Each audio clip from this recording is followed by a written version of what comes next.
Okay.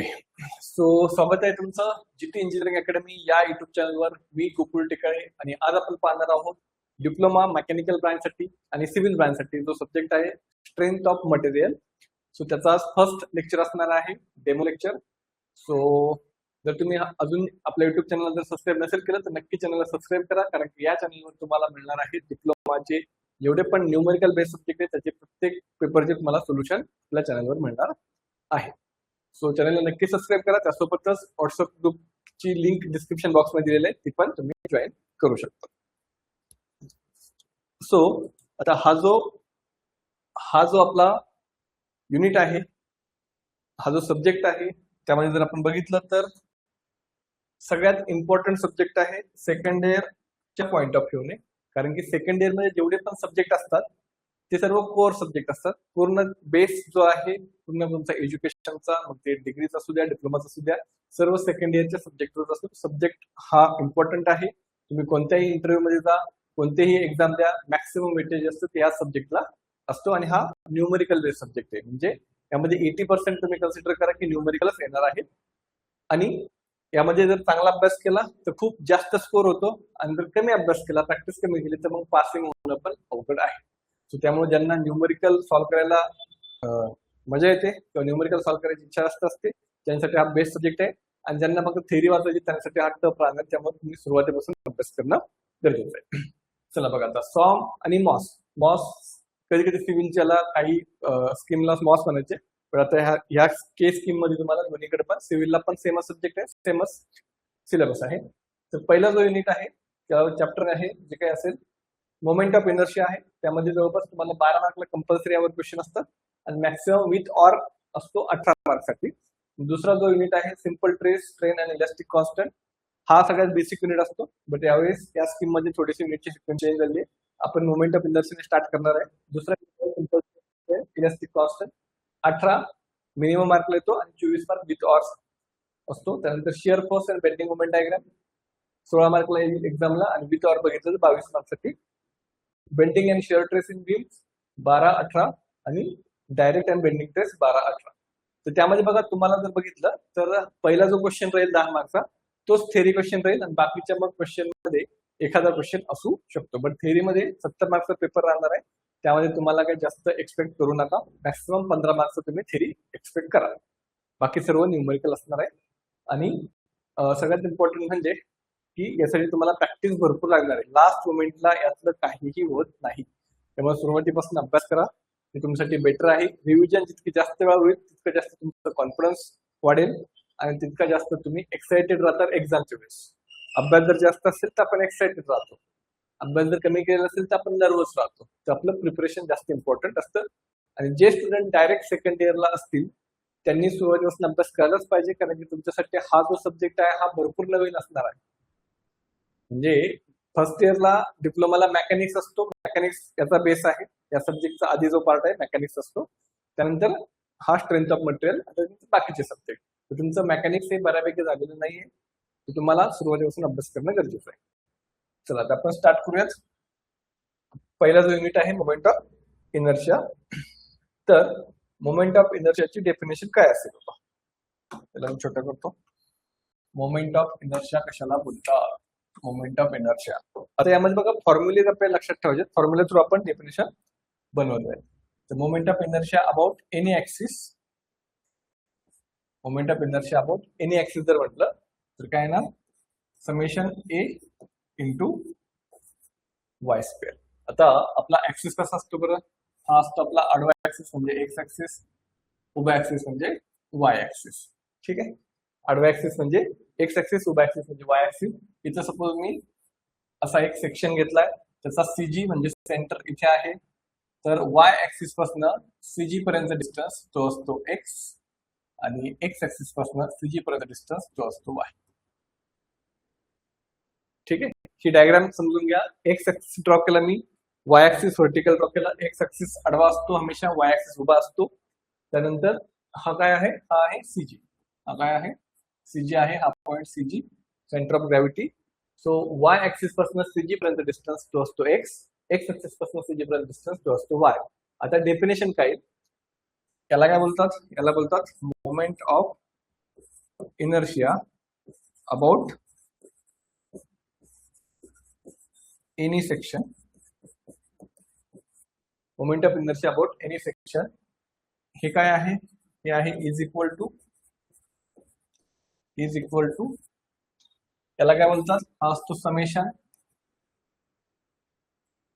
म्हणजे algebraic sum, सगळ्या एरियाची सम करायची. अल्जेब्रिक सम म्हणजे प्लस असेल तर प्लस, मायनस असेल तर मायनस, त्याला बोलतात अल्जेब्रिक सम.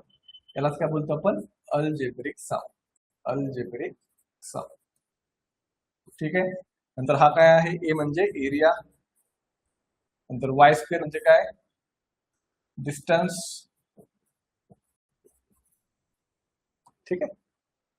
2 म्हणजे स्क्वेअर आहे. आता इथे जो मल्टिप्लाय आहे हा काय आहे? मल्टिप्लाय आहे. तर हा दोघांचं मल्टिप्लिकेशनलाच काय बोलतात? मल्टिप्लिकेशनला बोलतात प्रोडक्ट. आता फॉर्म्युला लक्षात ठेवायचा. फॉर्म्युल्यावरून आपण डेफिनेशन करू, नंतर डेफिनेशनवरून पण फॉर्म्युला आपल्याला बनवतील. बट फॉर्म्युला लक्षात ठेवणं सोपं राहतं. Ix is equal to summation A into Y square. Ix म्हणजे moment of inertia about any section is equal to, हा काय आहे? मल्टिप्लिकेशन म्हणजे काय? प्रोडक्ट. हा काय आहे? Product. Moment of inertia about any section is equal to product of algebraic sum of the area of the section and square of the distance from the axis. ही झाली तुमची कशाची डेफिनेशन? मोमेंट ऑफ इनर्शियाची definition. तुम्ही म्हणताल sir असं लिहायचं का? नाही, असं नाही लिहायचं आपल्याला. तुमचं समजून सांगण्यासाठी केलंय. तुमच्यासाठी एकदम प्रॉपर नोट्स बनवलेले आहेत. काळजी करायचं काय कारण नाही. हे बघा, मोमेंट ऑफ इनर्शिया काय आहे? ही मी डायग्राम काढली. Y axis, x axis. Y axis पासून सीजी पर्यंत डिस्टन्स हा काय आहे? सीजी आहे. हा काय आहे? सीजी आहे. नंतर एक्स ऍक्सिस पासून सीजी पर्यंत डिस्टन्स म्हणजे वाय. तर moment of inertia of the section म्हणजे I X is define as the product of dot म्हणजे काय? प्रोडक्ट. मल्टिप्लिकेशन म्हणजे काय? Product. The product of algebraic sum of the area of the section and square of the distance from axis. About X axis साठी इकडे Y येणार आणि about Y axis साठी इकडे एक्स येणार. बस एवढंच. तुम्हाला डेफिनेशन शुअर शॉट येणार आहे. हा जो पूर्ण पेज दिसतोय तुम्हाला, यावर तुम्हाला 100% काय असणार आहे? डेफिनेशन असणार आहे 2 मार्क्ससाठी. ठीक आहे. एकतर ही येईल किंवा यापैकी येईल. बट एक 100% असणार. कधी 2 पण असू शकतात. तर पहिली डेफिनेशन होती आपली Ix is equal to summation a into y square and Iyy is equal to summation a into x square about x and about y axis. आता दुसरा आहे रेडियस ऑफ गायरेशन. तर रेडियस ऑफ गायरेशनला डिनोट करतात के ने. कशाने denote करतात? के ने denote करतात. K is equal to under root I upon A. I म्हणजेच मोमेंट ऑफ इनर्शिया, ए म्हणजे एरिया. तर के म्हणजे काय? Radius of gyration. युनिट काय असतो? मीटर असतो. रेडियस ऑफ गायरेशनचा युनिट काय असतो? मीटर असतो. युनिट प्रॉपरली माहिती पाहिजे आपल्याला. तर सपोज वापस मी एक्स ऍक्सिस वाय ऍक्सिस घेतलाय. इथे एक मी ऑब्जेक्ट ड्रॉ केलाय. त्याचा एक स्ट्रिप घेतली, एक एरिया घेतलाय आणि ऍक्सिस पासून जो डिस्टन्स असेल त्या एरियापर्यंत तो काय असणार? के असणार. तर डेफिनेशन काय येणार?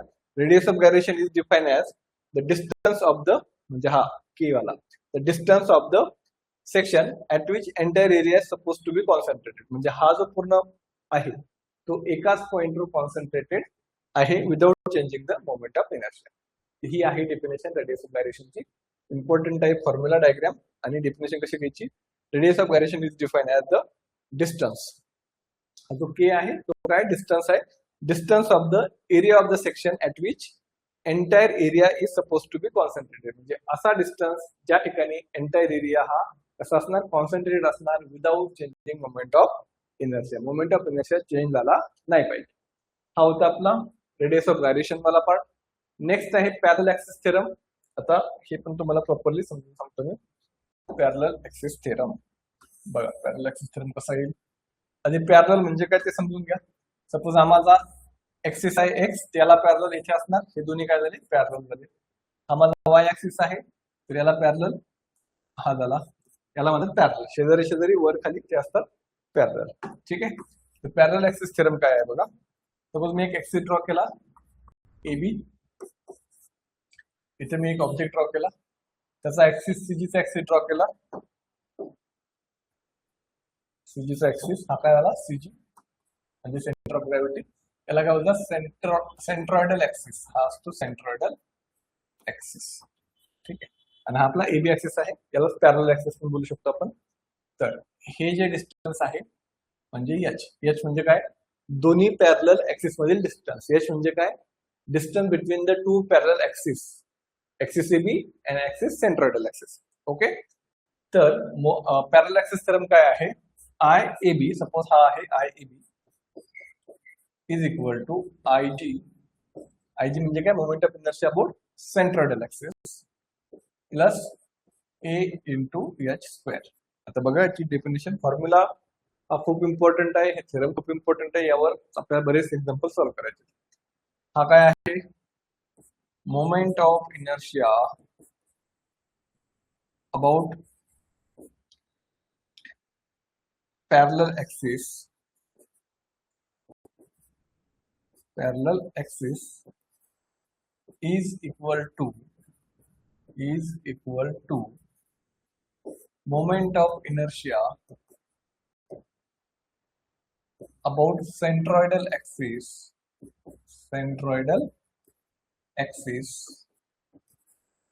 हे काय आहे, ऍडिशन म्हणजेच काय, सम. हा काय आहे, प्रोडक्ट. हा काय आहे, एरिया. आणि हा काय आहे, डिस्टन्स बिटवीन ऍक्सिस. ठीक आहे. सगळ्याला सुट्ट आपण करून टाकलेलं आहे, सेपरेट करून टाकलेलं आहे. Moment of inertia about parallel axis is equal to the or is defined as the moment of inertia about centroidal axis plus, किंवा आपण असं बोलू शकतो, moment of inertia about parallel axis is equal to the, किंवा is defined as the sum of the moment of inertia about centroidal axis and पुन्हा sum, moment of inertia about centroidal axis and product of area of the section and square of the distance between axis. आता तुम्हाला खूप मोठं वाटलं असेल, but एक formula लक्षात ठेवा, आयईबी ला काय म्हणतात, आयजी ला काय म्हणतात, ए म्हणजे काय, एच म्हणजे काय, हे समजून घ्या.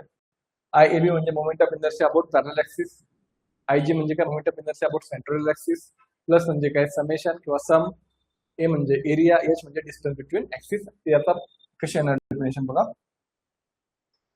Parallel axis theorem states that moment of inertia of any section, आता इथे मी एबी घेतलाय, पॅरलल ऍक्सिस बोलू शकतात तुम्ही, moment of inertia of any section that is AB, moment of inertia of any section is equal to the sum of, म्हणजे addition of sum of moment of inertia of the centroidal axis and product of, म्हणजे काय, product of area of the section and square of the distance between two axis. ही झाली definition. Parallel axis theorem is defined as, it states that moment of inertia, हा काय आहे, moment of inertia about any section is equal to sum of moment of inertia of centroidal axis and product of area of the section and square of the distance between them. म्हणजे काय, H काय आहे, दोन axis मधील distance, त्याला बोलतात H, आणि हा त्याचा स्क्वेअर. तशा प्रकारे तुम्ही डायग्राम आणि हा पॅरलल ऍक्सिस थेरम लिहू शकता. ओके, कितपर्यंत. त्यानंतर नेक्स्ट आहे पोलार मोमेंट ऑफ इनर्शिया. काय आहे, पोलार मोमेंट ऑफ इनर्शिया. आता हा फॉर्म्युला लक्षात ठेवा, त्याला आय झेड पण बोलू शकतो आपण, आयपी पण बोलू शकतो, पी फॉर पोलार. तर दोन्ही ऍक्सिसचं काय करायचे, ऍडिशन करायचे. I x X moment of inertia about X axis and moment of inertia about Y axis. The polar moment of inertia is defined as the sum of, plus म्हणजे काय, sum of moment of inertia about X axis and moment of inertia about Y axis. या चार definition आहेत. या चार डेफिनेशनला तुम्हाला properly notebook मध्ये लिहायचं आहे आणि रिवाइज करायचं आहे. एकाच वेळेस सगळं लक्षात राहील असं होत नाही. जितकं जास्त वेळा तुम्ही पाहताल, जितकं जास्त वेळा तुम्ही लिहिताल, वाचताल, ते ऑटोमॅटिकली तुमच्या माइंडमध्ये यायला लागेल.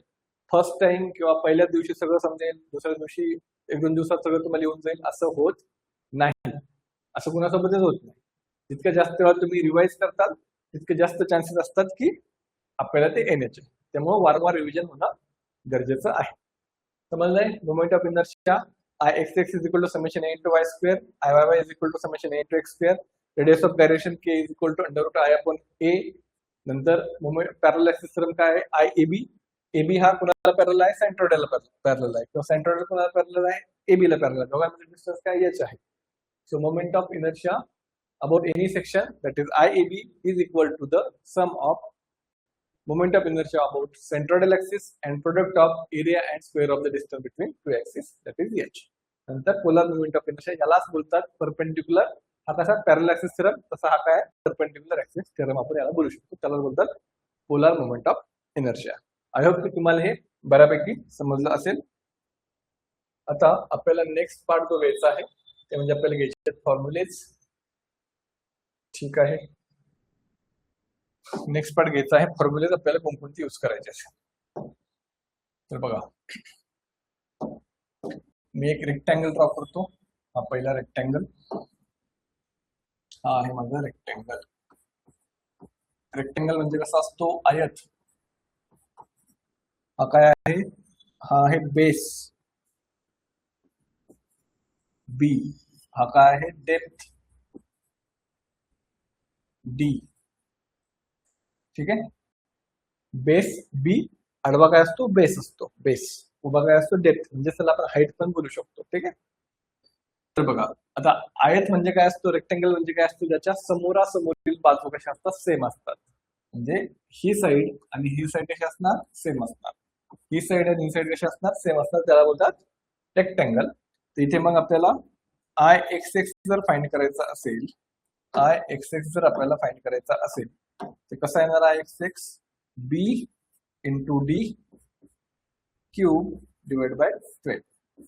काय येणार, B D cube divide by 12.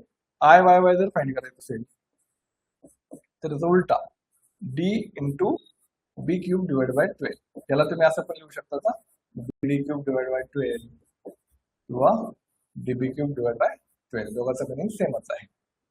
नंतर जर एरिया काढायचा असेल तर एरिया कसा येणार याचा, त्याचा एरिया येणार, area is equal to b into d, लांबी गुणिले रुंदी. बरोबर का, बेस आणि डेप्थ बी इंटू डी हा झाला तुमचा एरिया. ओके इथपर्यंत ठीक आहे. आता हा झाला रेक्टँगल. बरं, जर मला स्क्वेअर बघायचं असेल, स्क्वेअर, स्क्वेअर म्हणजे काय, स्क्वेअर म्हणजे काय, ज्याच्या सर्व बाजू कशा असतात, सेम असतात, त्याला बोलतात स्क्वेअर. ज्याच्या सर्व बाजू सेम असतात. चला, याची काही गरज नाही. स्क्वेअर म्हणजे काय, ज्याच्या सर्व बाजू कशा असतात, सेम असतात.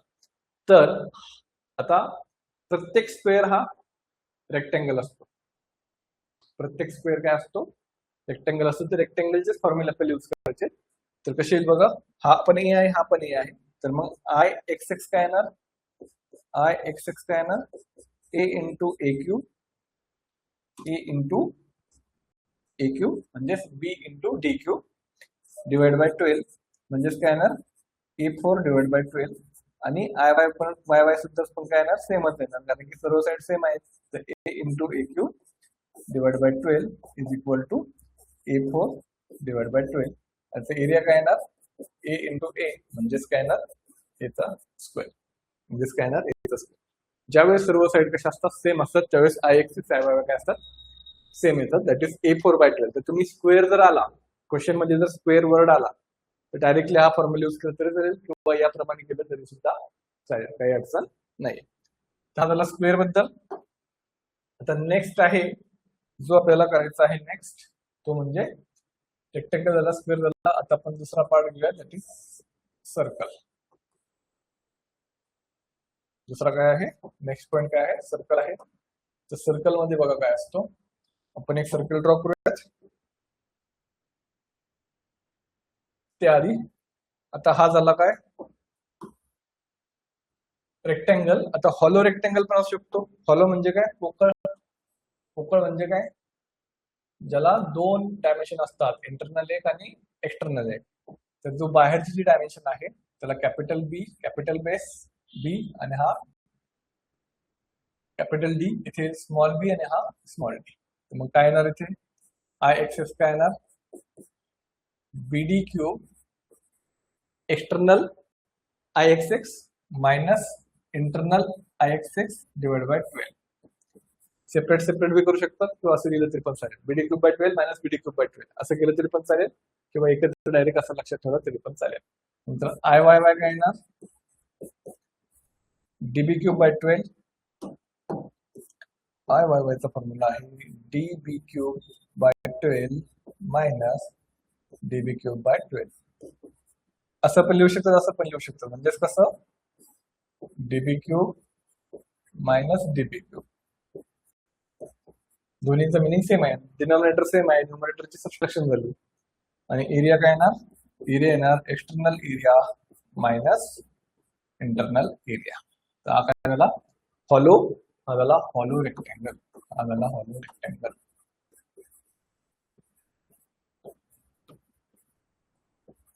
नंतर सर्कल, सर्कलचं पण सिंपल आहे बघा, सर्कल आणि स्क्वेअर सिंपल असतात. तर ही आहे तुमची डायमीटर, तर एरिया काय असतो याचा पाय बाय 4 इंटू डायमीटरचा स्क्वेअर, बरोबर. नंतर आय एक्स एक्स आणि याचा आय वाय वाय दोन्ही पण कशा असतात, सेम असतात. पाय बाय 64 इंटू डी चा पॉवर 4 काय आहे, पाय बाय 64 इंटू डी चा पॉवर 4. एरिया जो आहे याला आपण असं पण लिहू शकतो, पाय आर स्क्वेअर, आपण असं पण लिहिलेलं आहे. आर म्हणजेच काय असतो, आर म्हणजेच काय असतो, डी डिवाइड बाय 2. आर म्हणजे रेडियस आहे ना, हा जो आहे कोणता, हा जो इथं सेंटर पासन एंड पर्यंत तो असतो रेडियस, आणि पूर्ण जो आर प्लस आर काय असतो, डायमीटर. हे तुम्हाला माहिती असेल किंवा माहिती असायला पाहिजे किंवा लक्षात ठेवा, रेडियस म्हणजे डायमीटरचे हाफ असतो. ठीक आहे, I x x I Y झाला. सपोज जर आपण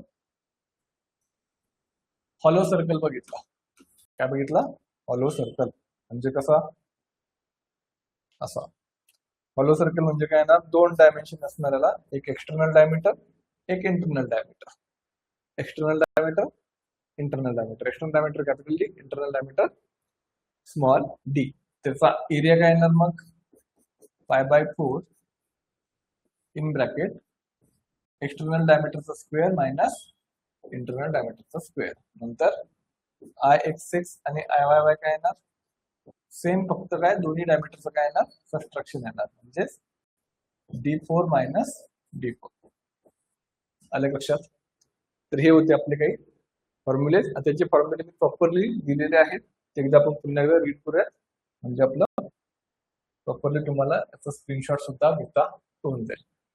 बघा, तर पहिलं घेतलं होतं आपण रेक्टँगल, बी म्हणजे बेस, डी म्हणजे डेप्थ, हाईट त्याला बोलू शकतो आपण. एरिया येईल B into D, I x X येईल B D cube by 12, I Y येईल डीबी क्यूब बाय 12. आणि जर स्क्वेअर असेल तर स्क्वेअर साठी काय येणार, स्क्वेअर साठी एरिया येणार ए इंटू ए, म्हणजे ए स्क्वेअर, ए काय असणार, साइड ऑफ द स्क्वेअर. आणि आय एक्स एक्स आणि आय वाय वाय काय येणार, आय एक्स एक्स आणि आय वाय वाय येणार A4 बाय 12. हा डायरेक्टली फॉर्म्युला सुद्धा तुम्ही लक्षात ठेवू शकता, किंवा नॉर्मली रेक्टँगलचे फॉर्म्युले यूज केले तरी पण चालेल. नंतर हॉलो रेक्टँगल, एरिया येणार external area minus internal area, B into D minus B into D. I x X येणार B D cube by 12 minus small B D cube by 12, I Y येणार D B cube by 12 minus small D B cube by 12. Circle येईल pi by 4 into D square, I x x I Y तसं square आहे, तसंच सर्कलचा आहे, तो कसा असणार. येस, दिसतंय का तुम्हाला प्रॉपरली, सांगा.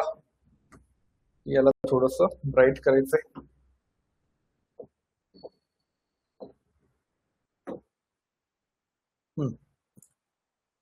Hollow circle, circle I x x I y is equal to pi by 64 into d चा पॉवर 4. तर हॉलो सर्कल आहे, हॉलो सर्कल मध्ये एरिया येणार pi by 4 D4 minus small D4, आणि I x x I Y येणार pi by 64 capital D4. इथे चुकलं आहे बघा, इथे स्क्वेअर पाहिजे, एरिया मध्ये काय असतो, स्क्वेअर असतो, स्क्वेअर एरिया हा स्क्वेअर असतो, आणि आय एक्स एक्स डी चा पॉवर 4 असतो. नंतर सेमी सर्कल, सेमी सर्कल म्हणजे काय, हाफ सर्कल.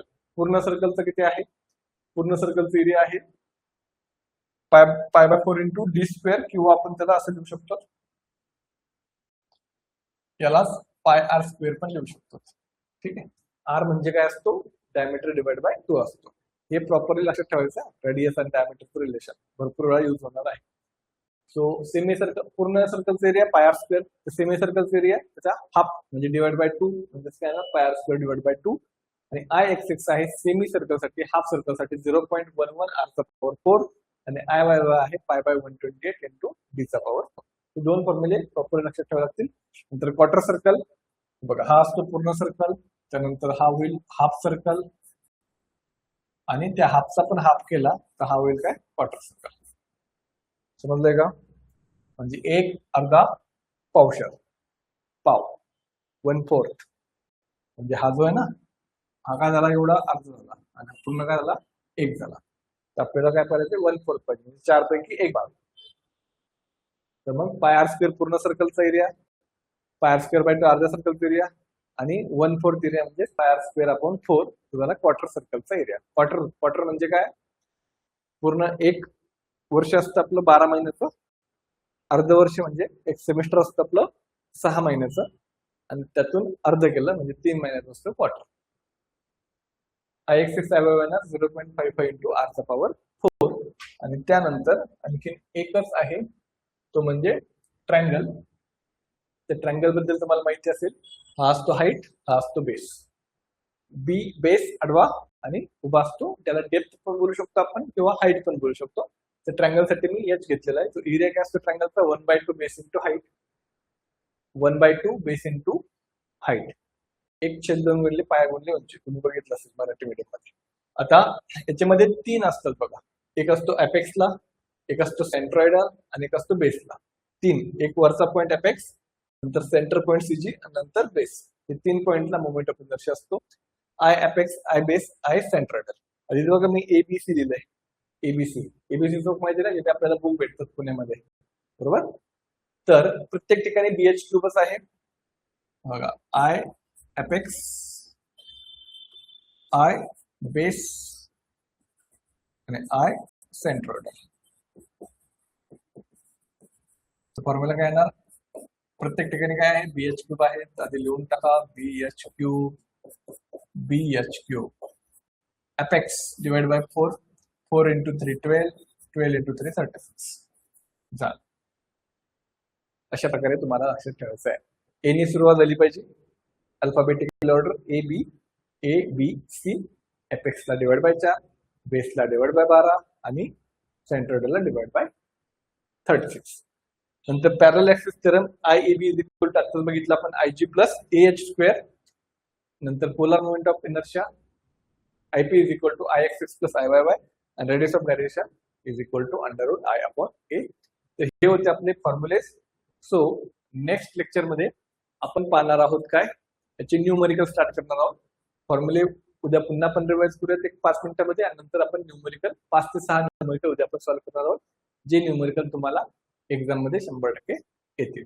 बाकी याचा कोर्स जो आहे तो आपल्या जीटी इंजिनिअरिंग अकॅडमी या ऍप्लिकेशनवर आहे. ज्यावेळेस तुम्ही ऍप्लिकेशन ओपन करताल, ऍप्लिकेशन ओपन केल्यानंतर तुम्हाला इथे भरपूर सारे काय असतील ऑप्शन भेटतील. ठीक आहे, तर तुम्हाला बघायचं आहे MSBTE, SC, SY and TY. तर यामध्ये क्लिक केलं त्यानंतर तुम्हाला इथे ना solid mechanics strength of material काय येणार इथे, किंवा सॉम नावाचा किंवा स्ट्रेंथ ऑफ मटेरियल हा दिसेल कोर्स. त्यावर जा, त्यावर तुम्हाला फ्री लेक्चर सुद्धा दिसतील आणि या वेळची PDF सुद्धा मी टाकणार आहे. सो जर अजून चॅनल सबस्क्राईब नसेल केलं तर नक्की चॅनल सबस्क्राईब करा. बाकी भेटूया नेक्स्ट लेक्चर मध्ये उद्या ठीक 6:10.